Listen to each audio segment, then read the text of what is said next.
Takže zdravím, volám sa Gabo Harčarík, práve sa nachádzame na seneckej ruke, kde budem súťažiť v kategórii do 95 kg. Práve som sa dopočul, že je tu cez 15 krajín a 150 športovcov, sám ešte neviem koľkých superov bude mať v kategórii, ale viem, že tam bude Cedric Lakola. Videl som tu chlapcov z Bulharska, takže asi Golemánov od nás Ceco, takže teším sa na tú kategóriu. No, najmä sa teším na tú konkurenciu, ktorú tu uvidíme, najmä na zápasy Lariny a Ľudsky Debnárovej. Na to sa fakt veľmi teším, no a uvidíme, ako sa bude dariť aj ďalším.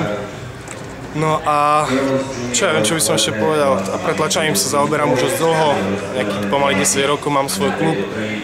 Sú to aj moji pretekári, takže samozrejme ja tým budem fandiť, najmä Veronike Očipovej, ktorá vystúpi v kategórii žien na 60 kg a Dominik Glot do 65.